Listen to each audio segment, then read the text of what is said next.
expectation in terms of sanitation. The place is well kept and the kids are well taken care of. So honestly, it's a place that we love to be back, and hopefully we'll do it again next year. So thank you so much, GRTS2, for allowing this time. Thank you. Delighted parents thanked their benefactors for what they refer to as a move in the right direction. The gesture comes at a time families are enjoying the festivities, and this particular intervention will certainly bring some smiles on the faces of these kids. For GRTS News, I am Ajay Amisise. Nelson Mandela has been discharged from hospital after spending nearly 3 weeks there for a lung infection and other health problems. And Paris is giving its backing to an international peace support mission in northern Mali despite the continuous detention of her citizens there by the group Al-Qaeda in the Maghreb. We bring you details of these and other stories right after this break. We wish you a Merry Christmas. We wish you a Merry Christmas. We wish you a Merry Christmas from GRTS. We wish you a Merry Christmas. We wish you a Merry Christmas. We wish you a Merry Christmas from GRTS. Welcome back to GRTS News. Former South African president and anti-apartheid hero Nelson Mandela has been discharged from hospital after spending nearly 3 weeks there for a lung infection and other health problems. CNN's Robin Connor brings us up to speed with Madiba's condition.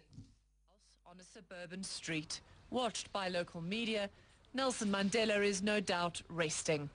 After 19 days in hospital, Mandela's doctors sent him home here to his Johannesburg residence. While this is good news, a statement from the government said that Mandela is still receiving high care, which means behind these walls, his doctors and nurses are still closely monitoring and observing him.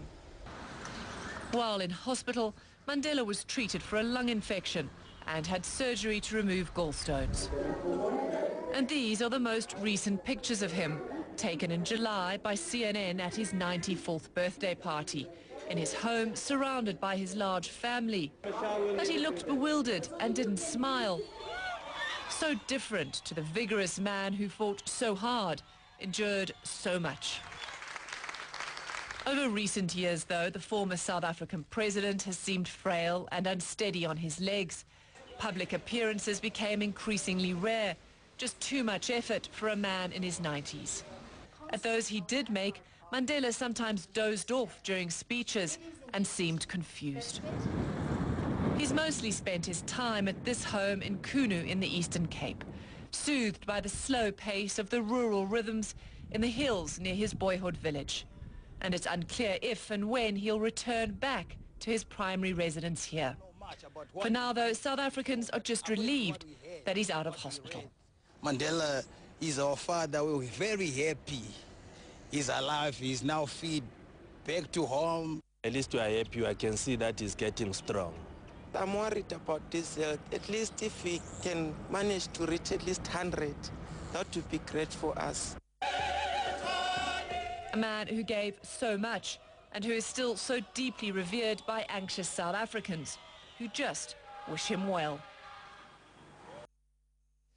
Al-Qaeda in the Maghreb, also known as Akim, has released a video confirming that the 4 French citizens captured in Niger 2 years ago are alive.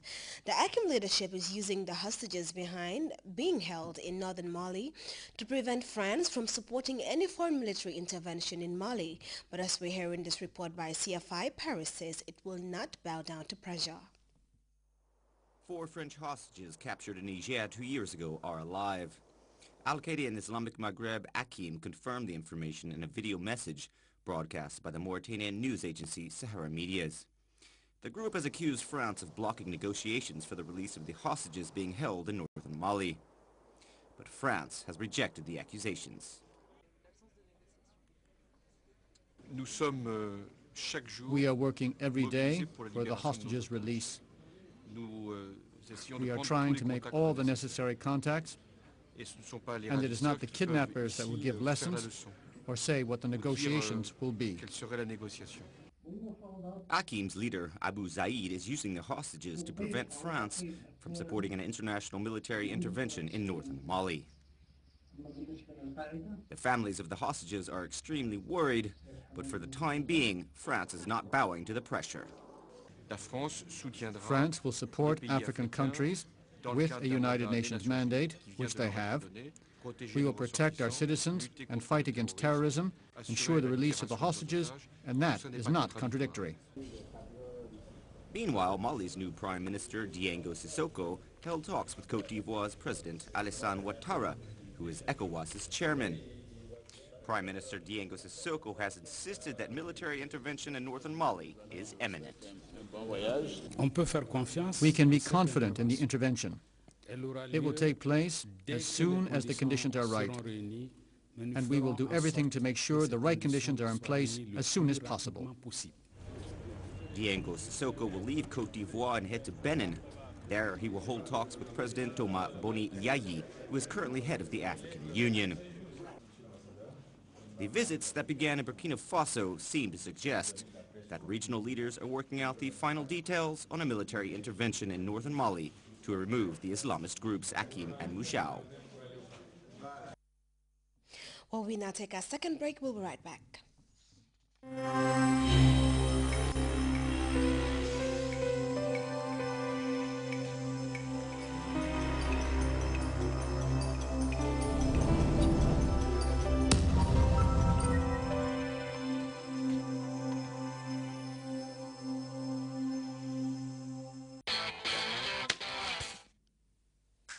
Well, we now take a look at sports. British #1 tennis player Andy Murray says he is entering the year 2013 free of self-doubt after winning his first Grand Slam title in 2012. Murray's hopes of adding more silver to his already illustrious CV suffered a setback after he was beaten in the first round of the Mubadala World Tennis in Abu Dhabi. We have details in this report. See him play. He's been off the tour for the last 7 months, and I'm sure that that all the tennis fans, all the sport fans want to see him on the court, back healthy and fit. And I wish him, as his colleague, of course, a fast recovery. And it's unfortunate, and I'm sure that you know, he feels the biggest need probably to play tennis out of everybody. And you know, hopefully he can be fit for Australian Open. That is the most important in this period. Even though Nadal's not here, this tournament's serving up another great tennis rivalry between Djokovic, who's practicing right behind me, and Andy Murray, who's also here. The two have been rivals since they were kids, and that came to a head at the US Open earlier this year when Murray beat out the world #1. Will there be more of that here? We'll have to wait and see. It's off to the courts. Leonie Lakani, CNN, Abu Dhabi. Well, from sports, a reminder of our top stories before we go. State House has issued a media release threatening legal action against those responsible for any irregularity of institutional funds in accordance with the country's laws on criminal and economic crimes. The Vice President and Women's Affairs Minister today presided over the donation of cash and medical items to the Jammeh Foundation for Peace. Former South African President and anti-apartheid hero Nelson Mandela has returned home 19 days after his hospitalization for a lung infection. And Paris has renewed its backing for foreign boots in northern Mali. This as Al-Qaeda in the Maghreb continues to keep 4 French nationals hostage. Well, that's all in this edition of the news. Thanks for watching and enjoy the rest of Friday.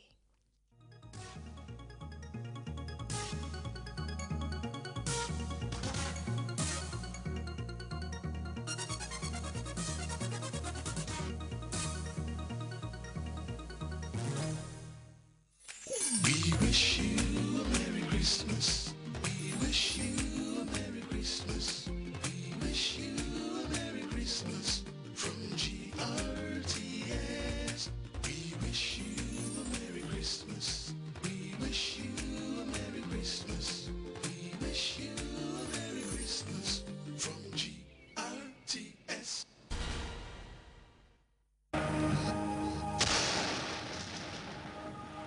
ربنا تقبل منا وعافنا واعف عنا وعلى طاعتك وشكرك أعنا